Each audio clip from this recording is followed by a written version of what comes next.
രമേശ് ചെന്നിത്തലയുടെ നേതൃത്വത്തിലുള്ള ലഹരിക്കെതിരായ സാമൂഹ്യ നടത്തം ഗ്രേറ്റ് കേരള വാക്കത്തോണിന് ഇന്നിപ്പോൾ സമാപനമാവുകയാണ്. പ്രതിപക്ഷ നേതാവാണ് ഫ്ളാഗ് ഓഫ് ചെയ്തിരിക്കുന്നത്. മറൈൻ ഡ്രൈവിൽ നിന്ന് തുടങ്ങിയ നടത്തം ദർബാർ ഹാൾ ഗ്രൗണ്ടിലാണ് അവസാനിക്കുന്നത്. മതനേതാക്കൾ, സിനിമ, കായിക താരങ്ങളൊക്കെ തന്നെ ഈ ഗ്രേറ്റ് കേരള വാക്കത്തിന്റെ ഭാഗമായി ചേരുന്നുണ്ട്.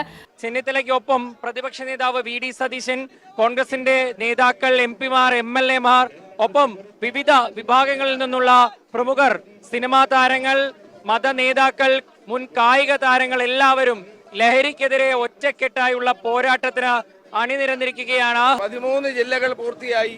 14ാമത്തെ ജില്ലയിലാണ് പ്രൗഡ് കേരളയുടെ നേതൃത്വത്തിലുള്ള വാക്ക് അഗൈൻസ്റ്റ് ഡ്രഗ്സ്. ഇത് അടുത്ത സ്റ്റേജ് ഞങ്ങൾ ക്യാമ്പസുകളിലേക്കാണ്. കേരളത്തെ ലഹരി വിമുക്തമാക്കാൻ, രാസലഹരിയുടെ പിടിയിൽ നിന്ന് മോചിപ്പിക്കാൻ വേണ്ടിയിട്ടുള്ള ഒരു ദൗത്യം ഞങ്ങൾ ഏറ്റെടുത്തിരിക്കുകയാണ്. ജനങ്ങളുടെ നല്ല പിന്തുണയുണ്ട്. സമൂഹത്തിലെ എല്ലാ തുറകളിൽപ്പെട്ട ആളുകൾ പങ്കെടുക്കുന്നുണ്ട്. ഇതൊരു സാമൂഹ്യ മുന്നേറ്റമായി മാറ്റുക എന്നുള്ളതാണ് ഞങ്ങളുടെ ലക്ഷ്യം.